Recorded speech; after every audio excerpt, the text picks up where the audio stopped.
How's it going, guys? Sean here, we're back again. So today I got this guy in the mail.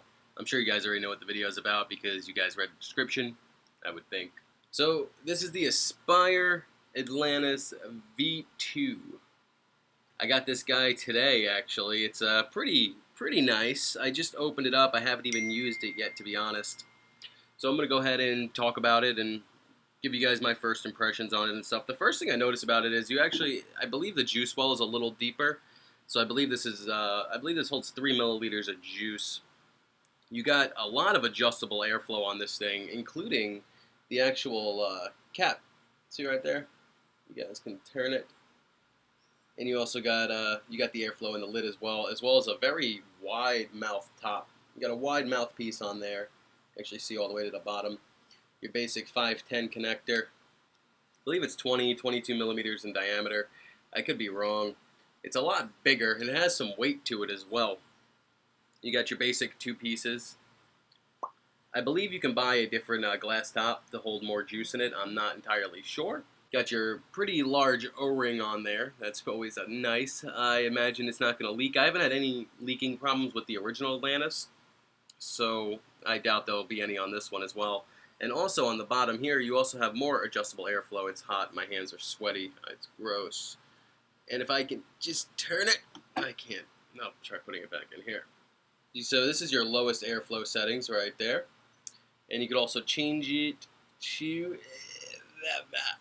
And then you can open it up all the way just like that. Like I said, my hands are sweaty, so it's hard for me to grip this thing, especially since the bottom spins because there's no coil in it yet. All in all, I'm really excited to go ahead and try this Mamma Jamma out. And I also have the coil right here that I haven't even opened yet. Unwrap this guy. Do a coil unboxing. So you got your organic cotton in there. It's a pretty big coil, all things considered. Check that out. It's almost the size. It's almost, half the size of the actual tank itself. I really think this is a 0.5 ohm coil. These come in 0.3, 0.5, and I believe 6 or 8 or something like that. I'm not entirely sure. Let's go ahead and check that out. I don't know how good this is going to look on camera this close. You got your standard BVC coil, and these BVC coils are actually fantastic. I love them on my Nautilus. I love them on my original Atlantis. I'm going to go ahead and screw this guy right on in there. Just like that. I got some Victory e-liquid. I'm actually going to do with Victory liquid apple all day, which is a fantastic juice. I'll go ahead and do a review on it after this video because I'm already out here. I might as well. Good stuff, good stuff. So I always try to go ahead and put a little bit in the coil at first, just right around the top. Not a lot, you don't want to flood it. Just enough.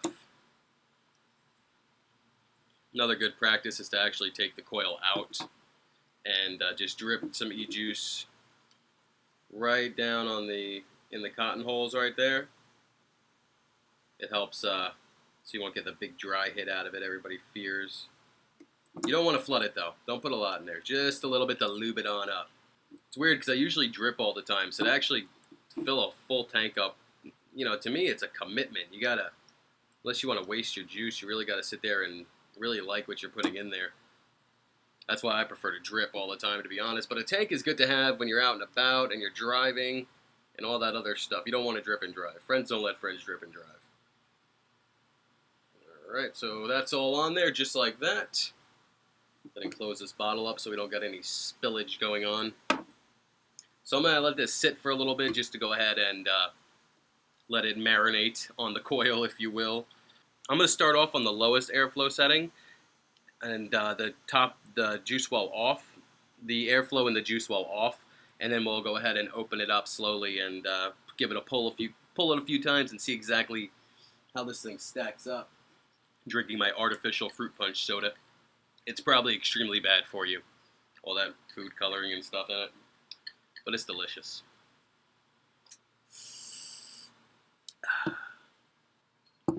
Okay, so it's all set up. It's good to go. It's on the MVP 3.0 Pro Edition. I have it set to 30 watts right now with the lowest airflow setting and the actual drip airflow, the mouthpiece airflow off. So here it is. Fucking hit my tooth.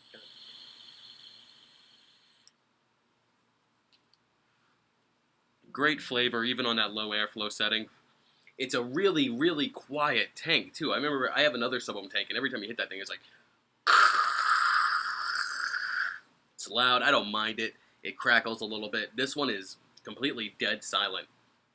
Yeah, let me see if I can get up to the mic. You guys can hear it.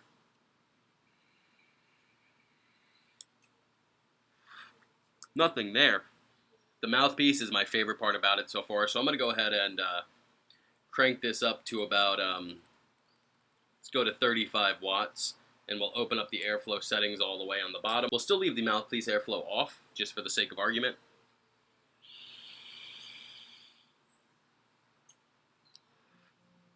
Still really quiet.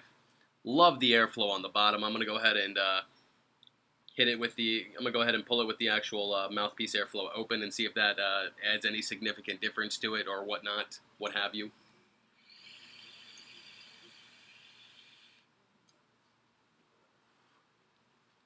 Wow. This is at 40 watts and everything's open all the way. We're good to go.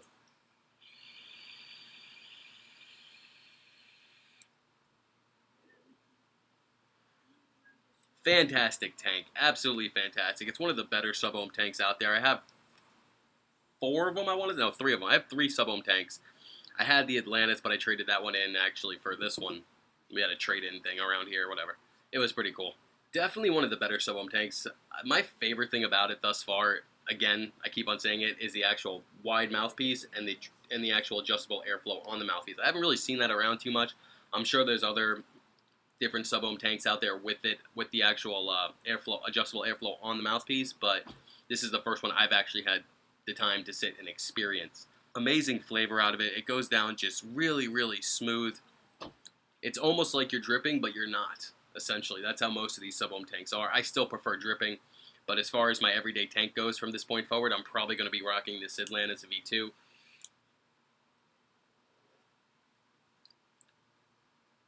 My only grudge against it is the fact that it's hard to get e-juice into. You got to sit there and stick the dripper piece on the side, especially juice that doesn't come with the dripper piece, and it has that little plastic cap. It might be a little wide. You'll probably get some in the actual exhaust, and you'll probably suck some into your mouth. That's my only gripe against it, but that's a very small thing to say. It's just me nitpicking if I had to say one bad thing about it. 2 thumbs up to me. It's really good. I highly recommend it. Anyway, guys, thank you so much for watching. I'm going to go ahead and do the review on this juice now.